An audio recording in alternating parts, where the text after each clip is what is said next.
Market की बात करते हैं। मार्केट थोड़ा परेशान है आज बिग मार्केट वर्सेस में। मार्केट फंडामेंटल्स पर चर्चा के लिए फर्स्ट ग्लोबल की चेयरपर्सन और एमडी देवीना मेहरा जुड़ी हैं। जैसा कि मैं आपको पहले कई बार बता चुका हूं कि देवीना जी निवेश और रिसर्च की दुनिया में एक उनका रुतबा काफ़ी बड़ा है। 30 सालों से ज़्यादा का अनुभव है उनके पास।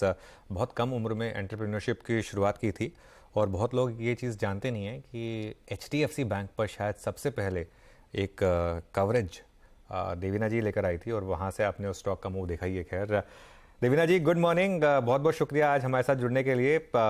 थोड़ा मार्केट में कुछ नर्वसनेस पिछले कुछ दिनों में, आपके हिसाब से इसका क्या कारण रहा है और क्या इस डिप को इन्वेस्टर्स को बाय करना चाहिए? जैसा आप कहती रही हैं कि इस समय सबसे बड़ा रिस्क है मार्केट में पार्टिसिपेट ना करना, तो क्या अब ये एक सेकेंड अपॉर्चुनिटी मिल रही है इस डिप में? गुड मॉर्निंग अनुज। हाँ, और एग्जैक्टली 30 साल हुए, मतलब इसी दिन लगभग स्टार्ट किया था फर्स्ट ओके, ग्लोबल। बहुत अच्छी बिल्कुल बात। यही बहुत बहुत मुबारक आपको अक्टूबर 30 साल पूरे करने अक्टूबर के के लिए। शुरू अक्टूबर के शुरू में। तो जहाँ तक बाजार का सवाल है, जैसा आपने कहा, मेरा मेरा ये नजरिया रहा है कि अभी आपको निवेशित रहना चाहिए, क्योंकि ऐसा क्रैश का कोई बहुत बड़ा डर, जहां तक लार्ज कैप्स की बात मैं कर रही हूँ, वहां नहीं नजर आता है। आप अगर लंबे समय का देखें तो आप 1980 वाला दशक देखें तो वहां आपने 1980 में अगर 100 रुपए लगाए होते इंडेक्स में तो वो 700 हो जाते 10 साल में। 2010 में अगर आपने 100 रुपए लगाए होते तो वो मात्र 230 रुपए होते 10 सालों में, जो कि FD से थोड़ा ही ज्यादा था। तो ऐसी स्थिति में जब बाजार उतना लंबा समय अपने जो 15-16% वाले कंपाउंडिंग हम लोग सोचते हैं, उससे इतना कम रहा हो, 9% कंपाउंडिंग भी नहीं हुई उस दशक में। उसके बाद भी कुछ अंतर्राष्ट्रीय कारणों के कारण इस दशक भी आप देखें तो 12-12.5% ही कंपाउंडिंग हुई है। तो वो बाजार ट्रेंड लाइन से बहुत ऊपर नहीं है कि आप क्रैश का सोचें, अभी तो ट्रेंड लाइन से बहुत नीचे ही है। लेकिन ये मैं आपको सेंसेक्स निफ्टी जैसे जो इंडेक्स है लार्ज कैप वाले, उनकी बात बता रही हूँ। उसी तरह का अगर आप लंबा समय देखें स्मॉल कैप्स में, तो बहुत सारे लोग निवेशक बाजार में नए आए हैं, उनको शायद इतिहास मालूम नहीं है कि स्मॉल कैप में जब तेजी आती है तब तो बहुत अच्छी लगती है, लेकिन वो जब क्रैश करता है तो वो फिर बहुत लंबे समय तक आपको कोई मौका नहीं देता है। आप 2008 में देखें तो वो जो हाई था वहां से 14 महीनों में इंडेक्स लगभग 80%, मतलब 78% टू बी एग्जैक्ट, गिरा। और वो जो 2008 वाला हाई था वो स्मॉल कैप इंडेक्स ने जाके 2016 में उसको पार किया। वो भी मैं आपको उसका भी थोड़ा कहानी बताऊंगी।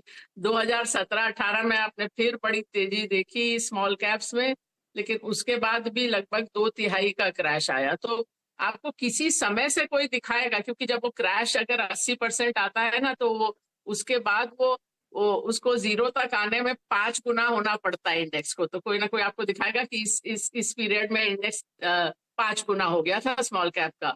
और दूसरी बात स्मॉल कैप इंडेक्स में ये भी रहती है कि हर वर्ष उसमें बहुत बदलाव आता है, तो लगभग 5-6 साल में वो इंडेक्स ही पूरा बदल जाता है।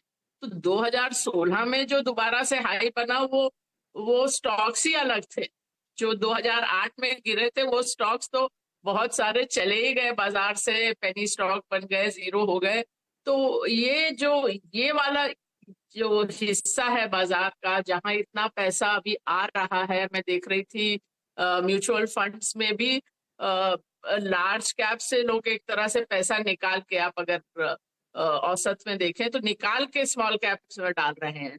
और अभी किसी ने मुझे ये स्टैटिस्टिक भी दिखाया था कि आप स्मॉल कैप म्यूचुअल फंड्स को देखें तो वो जितने स्टॉक्स में निवेश करते थे उनकी तादाद काफी बढ़ गई है, क्योंकि पैसा इतना आ रहा है कि आपको वो जो आपका मापदंड था ये निवेश करने का, वो आपको नीचे करना पड़ रहा है, जिससे कि उतना पैसा आप निवेश कर सके। तो ये सब थोड़ा सा रिस्क वाली बातें हैं, तो वहां पर आपको सावधान रहना चाहिए।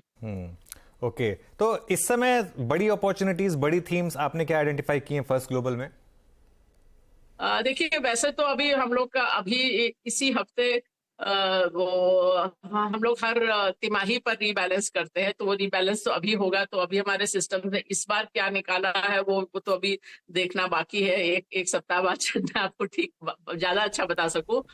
पर अगर मैं वैसे देखूं तो ओके, ठीक है। जो सेक्टर हम लोगों को काफी समय से अच्छा लगता रहा है, मैंने पहले भी आपके चैनल पर बात की है, वो है कैपिटल गुड्स और इंडस्ट्रियल मशीनरी। लोगों ने पिछले कुछ महीनों से बात करनी शुरू की है, हमको अब 2 साल हो गए हैं। अक्टूबर 2021 में हम लोगों ने वो बड़ा कॉल लिया था, और वो कॉल अच्छा भी गया। उसमें से बहुत सारे शेयर 2 गुने 4 गुने तक हुए, कहीं प्रॉफिट बुक भी किया थोड़ा। यू नो एक स्टॉक से दूसरे स्टॉक में गए, पर वो स्पेस अभी तक तो अच्छा रहा है। अभी देखते हैं इस बार सिस्टम क्या कहता है कि अभी भी अच्छा उतना है कि नहीं है। पर वो एक स्पेस अच्छा रहा है इस कैलेंडर ईयर में। जहां हम लोगों ने निवेश बढ़ाया है, ऑटो कंपोनेंट्स, फार्मास्यूटिकल्स, एक दो कंस्ट्रक्शन कंपनीज, और कुछ चीजें तो खैर सेक्टर के हिसाब से नहीं भी होती है। तो ये लगभग होगा जहां पर हम लोगों ने निवेश, हमारे सिस्टम्स को अच्छा लगा है। जहां पिछली तिमाही में घटाया है तो वो है बैंक्स, खासकर प्राइवेट बैंक्स। तो ये उसी पर लगभग होगा हमारा देवीना जी, उसी पर आ रहा था मतलब मैं। एलोकेशन। आईटी में थोड़ा हाँ। थोड़ा ओवरवेट होंगे, हम्म। पर बहुत ज्यादा नहीं।